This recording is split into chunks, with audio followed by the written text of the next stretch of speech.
찬송가 275장 새 찬송 498장입니다.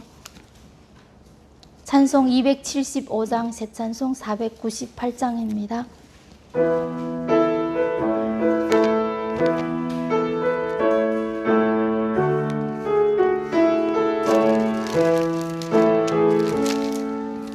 저 죽어가는 자 다 구원하고 죄악과 소돔 성에로 죄인을 위하여 돌을 통하며 예수를 보고 수고하네.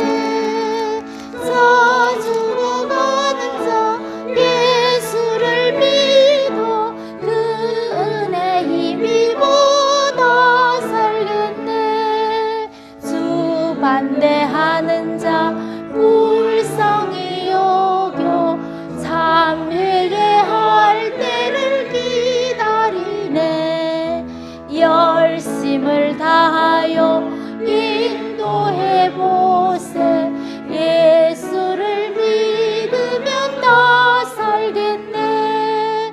저 죽어가는 자 예수를 믿어 그 은혜 힘입어 다 살겠네.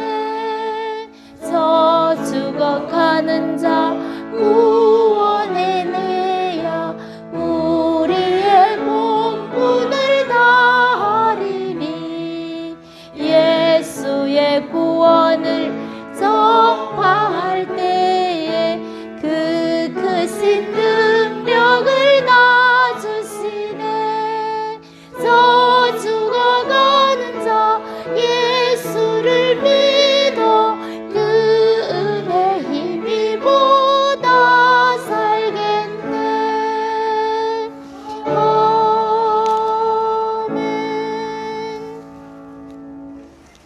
아멘. 속에서 믿음을 지키고 있던 성도들에게 믿음의 용기를 주고 그 환난, 핍박, 박해적 상황을 이겨나가게 하기 위한 것이다. 1절에 보면 그러므로 모든 악독과 모든 괴혈과 외식과 시기와 모든 비방하는 말을 버려라. 그런 말씀을 하죠. 그리고 2절 시작. 갓난아이들 같이 순전하고 신령한 젖을 사모하라. 거기까지만. 그 환난과 핍박 속에 있던 성도들이 이기는 방법은 어떤 거냐. 2절에서 순전하고 신령한 젖을 사모하라. 이는 거기 보면 이는 이로 말미암아 너희로 구원에 이르도록 자라게 하려 함이라. 이 자란다 그 말은 영적인 성숙을 의미하는 거죠. 그러면 연결해 보면 그러면 환난과 핍박과 박해 가운데서 이길 수 있는 방법이 뭐냐? 영적으로 성숙하면 되는 거예요. 영적으로. 그 영적으로 성숙하면 이길 수 있기 때문에 그래서 그 이길 수 있는 비결, 영적으로 성숙하기 위해서는 무엇보다도 신령한 젖, 순전하고 신령한 젖을 먹어야 된다. 그 순전하고 신령한 젖이 뭐냐? 은혜예요, 은혜. 하나님의 말씀을 통한 은혜. 그래서 무엇보다도 이 하나님의 말씀을 통해서 은혜로 충만해지면, 그 말이죠. 은혜로 충만해지면 어떤 환경이든지 이겨나갈 수 있다. 그러니까 어제도 말씀드렸지만 우리가 아무리 그래도 세상은 어딜 가든지 우리에게 모든 조건이 다 우리에게 만족해질 수가 없어요. 그러니까 자연적으로 오는 것이든 또는 우리 개인적인 것이든 조건적인 것이든 환경적인 것이든 어딜 가든지 문제는 있게 마련이고 중요한 것은 그 문제를 우리가 이겨나가는 것이 중요하다. 그 문제를 이겨나가기 위해서는 우리가 성장하면 된다. 성장하면 됩니다. 믿음으로 자라면 되는 것인데 그 믿음이 성장하기 위해서는 반드시 은혜, 여기 보면 순전하고 신령한 젖 그랬잖아요. 그게 은혜, 말씀입니다. 말씀을 통한 하나님의 은혜를 풍성하게 받으면 넉넉히 이겨나간다는 거죠. 그러니까 지금 우리가 초대교회 성도들이 로마 정부의 박해, 유대교인들의 비방 이런 것들이 난무하거든요. 난무해요. 하루도 빠짐없이 어딜 가든지. 근데 그런 상황 속에서 도피한다고 되는 게 아니잖아요. 물론 예루살렘에서 워낙 박해가 심하니까 이들이 신앙의 자유를 피해서 멀리 이렇게 떠나긴 했지만 거기서 더 떠날 수는 없잖아요. 어디로 가요? 바다로 빠지나요? 더 이상 피할 수가 없잖아요. 이제는 피하기보다는 이기는 거다. 그 상황을 이기기 위해서는 은혜와 말씀으로 충만해지면 된다. 근데 여기 보면 갓난 아이들 같이 순전하고 신령한 젖 이렇게 놓고 뒤에다가 뭐라고 썼냐면 사모하라래요. 사모하라. 그것은 우리가 해야 할 일이거든요. 각 사람이 해야 할 일이에요.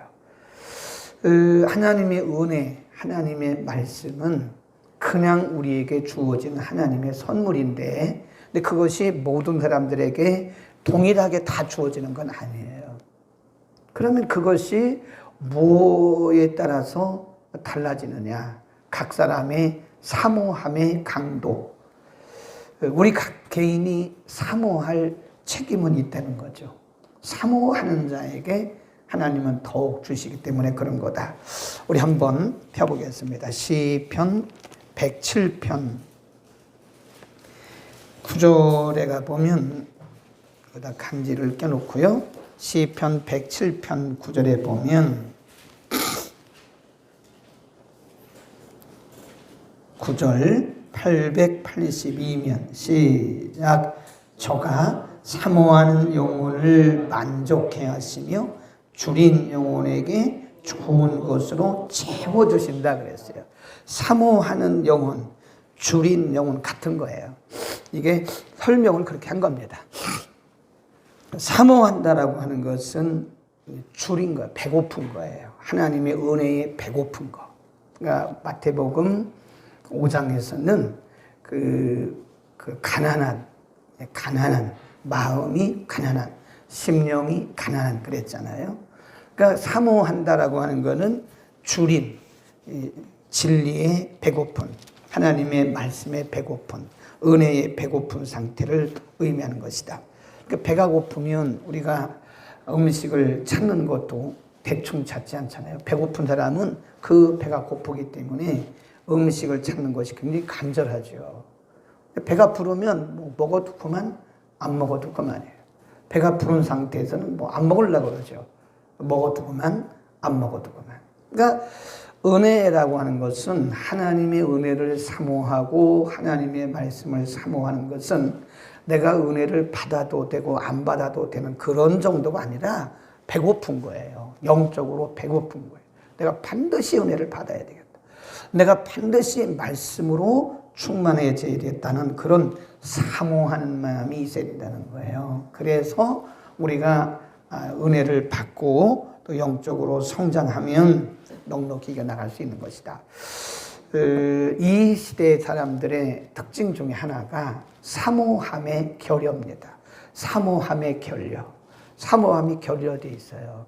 그러니까 기도를 해도 간절한 마음으로 해야 되는데 그렇게 간절히 사모해서 기도하는 사람이 그렇게 많지는 않다는 거예요. 그냥 기도해야 되는 거니까 하고 기도 시간이 왔으니까 하는 거고 그런 거예요. 우리가 은혜를 받는 것도 정말 간절한 마음으로 은혜를 받아야 되거든요. 사모해서. 근데 은혜를 뭐 육신적으로 우리가 다 배가 불러서 그런 건지 아니면 시대가 그래서 그런지 정말 은혜를 받아야 되겠다고 해서 간절한 마음으로 사모하는 사람이 그렇게 많지가 않아요. 그냥 예배 시간이 왔으니까 예배 드리는 거고 그 말씀 읽어야 되니까 읽는 거고 기도해야 되니까 그냥 기도하고 이 정도라는 거예요. 그러니까 어떻게 보면 이 시대적 상황이 이 간절함의 결여, 사모함의 결여, 라는 것이다. 우리는 이 간절한 마음이 다시 회복되고 하나님은 시편 107편 말씀처럼 간절히 사모하는 자 그리고 줄인 영혼에게는 하나님 반드시 채워주신다. 아멘. 우리가 하나님 앞에 그렇게 기도해야 될 거예요. 하나님 사모하는 마음이 다시 회복되게 해달라고. 간절함이 다시 회복되게 해달라고 우리가 기도해야 될 것입니다. 간절함이 회복되면 되는 거예요. 그 사모하는 마음이 회복되면 되는 것이다.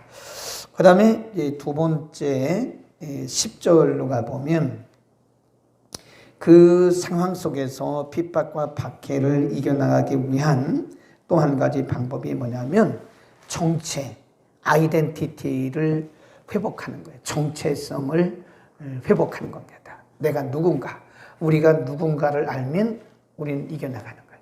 첫 번째는 뭐라 그랬어요? 영적으로 성장하면 된다. 성장. 영적으로 성장하면 우리의 환경을 다 극복해 나갈 수 있어요. 두 번째는 내가 누군가를 알면 극복해 나갈 수 있습니다. 내가 누군가를 모르는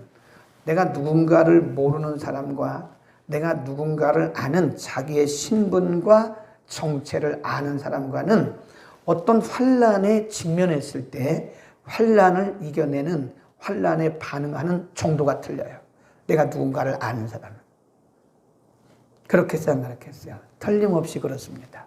내가 누군가를 아는, 자기의 정체성을 아는 사람과 정체성을 모르는 사람은 어떤 위기가 딱 부딪혔을 때 위기에 반응하는 자세가 틀려요. 내가 누군가를 아는 사람은 정면 돌파가 가능합니다. 근데 내가 누군가를 모르면 굉장히 여기서 우왕좌왕하게 되는 것이다. 10절. 그래서 사도 베드로는 이렇게 얘기합니다. 10절 시작. 너희가 전에는 백성이 아니더니 이제는 하나님의 백성이요. 전에는 긍휼을 얻지 못하더니 이제는 긍휼을 얻은 자다. 이게 이제 대구법이라고 그래요. 대구법. 전에는 이랬더니 이제는 이렇다. 같은 내용을 강조하고 대구법이면서 비교하는 거다. 전에는 백성이 아니더니 이제는 하나님의 백성이고 전에는 긍휼을 얻지 못하더니 이제는 긍휼을 얻은 자다. 그러니까 과거는 우리가 과거에 어찌하든 간에 그 상관없대요. 과거야 뭐 어찌하든 간에 그때는 그랬지만 지금은 하나님의 백성이 되었고 지금은 하나님의 긍휼 아래 있다. 그러니까 과거가 중요하다, 지금이 중요하다. 지금이 중요하다는 거죠. 네, 지금 여기 전에는 너희가 그만 이방인들을 얘기하는 거예요. 네, 유대인들이 또 이 기독교인들을 박해하고 그러는데 할례 받지 못했다고 그냥 그렇게 비난하고 비방하고 그랬는데 사도 베드로가 말하기를 너희가 전에는 그랬었다. 그러나 이제는 하나님의 백성이고 이제는 하나님의 긍휼을 받는 자가 되었다. 그러니까 지금이 중요한 거예요. 지금. 우리가 누구냐? 이제는 하나님의 긍휼을 받는 하나님의 백성이다. 그 다음에 9절 구체적으로 설명을 하는 거예요. 9절 시작.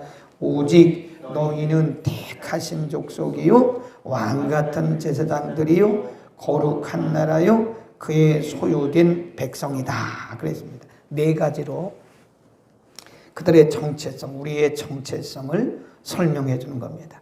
너희는 택하신 족속이다. 왕같은 제사장이다. 얼마나 멋진지 몰라요. 제사장만 해도 참 좋은데 왕같은 제사장이다. 거룩한 나라다. 그리고 그의 소유된 백성이다. 우리가 이것을 뭐라 그러냐면 정체성, 성도의 아이덴티티라 그러는 거예요. 내가 누구냐? 하나만 알아도 좋은데 네 가지를 구체적으로 설명하는 거예요. 택하신 족속이고 왕같은 제사장이고 거룩한 나라고 그의 소유된 백성이다. 그분의 인친받은 그분의 소유된 자다. 하나님 많은 사람들 가운데서 하나님이 특별히 뽑아가지고 너는 내 것이라고 인을 친 하나님의 거룩한 백성이다. 우리는 이거를 성도의 정체성 그럽니다.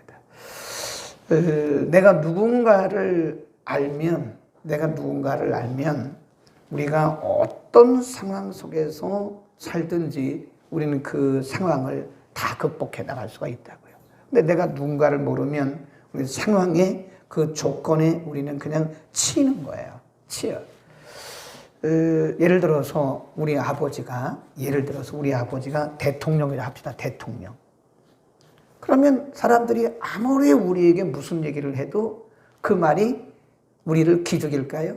아무리 우리에게 별 얘기를 다 해도 그래 우리 아버지 대통령인데 그래봐. 아무리 그래봤자 너희들 소용없어. 대통령만 돼도요 보통이 아닙니다. 우리 아버지가 대통령만 돼도 자신감이 있는 거죠. 자신감이 있죠. 당당하죠. 네. 아무리 그래 보라고. 우리 아버지가 다 책임질 거고 우리 아버지가 대통령인데 권위가 있는데 권세가 있는데 그래 그렇게 하라고. 그러고 말지요. 그 상황이나 조건이나 사람들이 하는 말에 대해서 우리가 기죽거나 포기하거나 절망하거나 낙심하지 않는다는 거예요. 자기가 누군지를 알잖아요. 우리 하나님이 누군가를 알고 내가 누군가를 알면 우리는 흔들림이 없다는 거죠. 아멘. 그러니까 우리가 믿어라. 이것도 물론 중요한데 내가 누군가를 아는 것을 자꾸 발견시켜 주는 게 좋아요.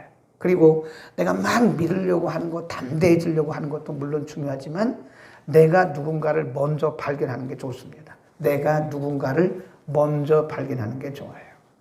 받고 있지만 그럼에도 불구하고 우리가 낙심하고 절망하고 무엇보다도 포기하지 않을 수 있는 것은 우리가 누군가를 아는 성도의 정체성에 분명한 확신을 가져야 돼요. 그러니까 흔들리는 것은 내가 누군가 모르기 때문에 흔들리는 거예요. 그러니까 마귀가 우리에게 와가지고 제일 먼저 흔드는 게 환경 흔들지 않아요. 마귀가 우리를 공격할 때 제일 먼저 와서 우리의 환경과 조건을 흔드는 것도 물론 있지만 제가 이렇게 볼 때 제일 먼저 흔드는 것이 우리의 정체성에 흠집을 내요. 우리의 정체성을 흠집을 냅니다. 흠집을. 정체성이 흔들리면 다 흔들려요. 정체성이 흔들린다는 것은 우리의 중심이 흔들리는 거. 그래서 마귀는 우리의 허점이 어딘지를 알아요. 우리의 허점이 어딘지. 우리의 정체성을 흔드는 거예요. 정체성을 한번 착 찔러봐요. 그게 뭐냐면 목사가 왜 이래 이런단 말이에요. 목사가 왜 이래, 장로가 왜 이래 이런다고요. 근데 그 앞에 그게 중요한 거예요. 네? 믿는 사람이 왜 이래. 당신 기도한다며.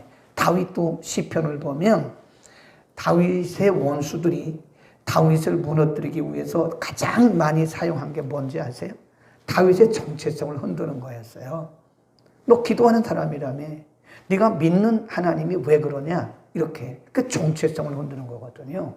그러니까 정체성이 흔들리면 그 사람은 근본이 흔들리는 거예요. 그래서 마귀가 우리의 환경도 흔들고 우리의 조건도 흔들고 우리의 주변 사람들도 흔들고 하기는 하지만 사람들을 통해서 우리의 정체성을 찔러봐요. 그러니까 이 정체성이 흔들리면 제가 볼 때 송두리째 흔들리는 겁니다. 이해하시겠죠? 그러니까 내가 누군가를 아는 게 굉장히 중요합니다.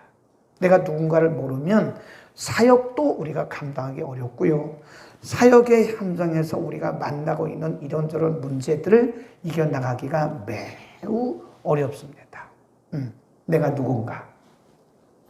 4가지, 9절에서 4가지, 그 다음에 10절에서 2가지. 전에는 하나님의 백성이 아니더니 이제는 하나님의 백성이다. 전에는 긍휼을 얻지 못하였더니 이제는 긍휼을 얻은 자다. 이 6가지거든요. 9절에서 4가지, 10절에서 2가지. 이걸 한마디로 합치면 뭘까요? 이 6가지를 하나로 합치면 뭘까요? 뭐 여러 가지를 말할 수 있겠죠. 우리가 생각을 하면서 성경을 봐야 돼요. 성경을 들어야 돼요. 이걸 한마디로 합치면 뭘까요? 한번 말해보세요. 6가지, 9절에서 6가지, 4가지, 10절에서 2가지. 이거를 한마디로 합치면 지금 베드로 사도가 의도했던 것이 뭘까요? 너희는 뭐다? 너희는 존귀한 자다 이 말이에요. 존귀한 자다. 너희는 그리스도 안에서 산돌이신 그리스도 안에서 너희는 존귀한 자다. 너희는 값 있는 자다. 하나님의 긍휼 안에 있는 존귀한 자다. 그러니까 이 성도가 얼마나 존귀한 자를 아는 사람은 함부로 행동하지 않습니다. 내가 얼마나 존귀한 자인 것을 아는 사람은 자기의 정체가, 자기의 존재가 얼마나 존귀한지를 아는 사람은 누가 한마디 했다고 그 말에 흔들리지 않아요. 어떤 사람은 한마디 듣고 사역을 놔버리더라고요.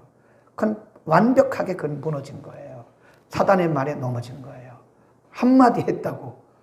누가 지나가는 말로 한마디 했대. 그 사단이 한번 찔러본 거예요. 정체성을 찔러보는 거예요. 근데 그 한마디 듣고서 사역을 포기한 사람 봤다니까요. 안 하더라고요, 사역을. 네. 근데 정체성에 흠집을 내요, 마귀가.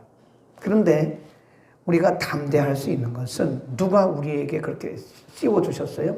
하나님이 우리에게 우리가 어떤 공로나 우리의 조건이나 우리의 실력 때문에 하나님께서 우리를 존귀하다고 말씀한 것이 아니라 산돌이신 그리스도 안에서 우리에게 그냥 은혜로 덮어 씌워 주신 거예요. 이렇게 은혜로 이렇게 덮어 씌워 주신 거예요. 너희는 존귀한 자라고. 아멘. 하나님이 존귀하다는데 사람들이 하는 말을 가지고 왜 우리가 흔들려요? 아멘. 사람들이 하는 말은 사람들이 하는 말뿐인 거예요. 네. 하나님이 괜찮다는데, 하나님이 너희는 존귀한 자라고 말씀하셨는데, 하나님이 우리에게 자녀의 권세를 주셨는데, 하나님이 우리에게 자녀의 존귀한 신분을 주셨는데, 마귀가 하는 말 듣고 아이 그래 나는 못 써, 나는 못났어, 그리고 자기를 비하하는 거 가끔 보면요, 그 자기 정체성이 수립되지 않은 사람들은요 자기 비하를 잘합니다. 자기 비하 뭔지 아시죠? 스스로 자기를 이렇게 깎아내리는 거예요. 아유 나 같은 것이 뭐 이런 얘기를 한다니까. 이게 좋은 말이 아니에요. 나 같은 것이 뭐 전에는 그래도 괜찮아요. 전에는 그랬어요. 그러나 이제는 하나님의 긍휼을 입은 자들이기 때문에 우리가 나 같은 자가 아니에요. 우리가 얼마나 존귀한 자인지 몰라요. 우리의 환경이나 조건 때문에 그런 것이 아니라 그리스도 안에서 산돌이신 그리스도 안에서 우리를 하나님께서 그렇게 인쳐주신 거예요. 너는 존귀한 자다. 거룩한 나라다. 왕 같은 제사장이다. 오늘도 당당하게 승리하기를 바랍니다. 사단이 하는 그 말 꼭 기억하셔야 돼요. 사단이 제일 먼저 우리의 뭘 흔들어요? 정체성을 흔들어요. 네가 목사야? 너 같은 것이 목사야? 너 같은 것이 사모야? 막 이럽니다. 어제도 누구하고 통화를 하는데 이 학교 문제 때문에 이렇게 이제 이 정체성의 흠집이 가서 우리는 그거를 이제 심리학에 든 걸 뭐라고 하냐면 자존감이라고 해요. 자존감이 우리가 보통 자존심과 자존감은 틀려요. 자존감이 높은 사람은 자존심이 낮아요. 내가 자존심에 상처를 받았다. 이 말은 자존감이 낮은 사람이에요. 그러니까 자존감이 높은 사람은 자존심에 상처를 받아도 문제가 없어요. No problem입니다. 그런데 자존심에 상처를 받아가지고 굉장히 아파하는 사람은 자존감이 낮아서 그런 거예요. 자기의 정체성이 낮아서 그런 거예요. 제가 그 말 들어도 어제도 저도 뭐 전화로 그 얘기를 30분 동안 뭐 이러고 저러고 했지만 저는 뭐 그냥 no problem입니다. 난 그런 얘기 한 적도 없고 또 내가 뭐 양심적으로 봐서 또 그럴 리도 없는 사람이고 그냥 내가 그렇다고 그렇게 했다 그렇게 생각했으면 본인이 그렇게 들었으면 그렇게 하라고 그러고 말았어요. 그거 가지고 내가 머리 아프고 그거 가지고 뭐 신경 쓰고 잠 못 자고 전혀 그렇지 않습니다. 왜 그럴까요? 나의 정체, 내가 누군가를 아는 정체, 자존감 때문에 그런 거예요.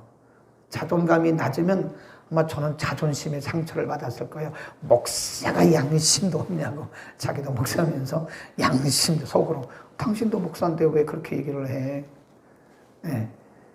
그런데 내가 그런 말을 듣고 전혀 낙심하거나 뭐 내가 나 일 그만둬야 되겠다. 내가 사람들에게 그런 얘기를 들어가면서 내가 왜 이런 일을 하지? 그렇다고 내가 일을 뭐 그만두고 그렇지 않아요. 그러거나 말거나 나는 또 내일 하는 거예요.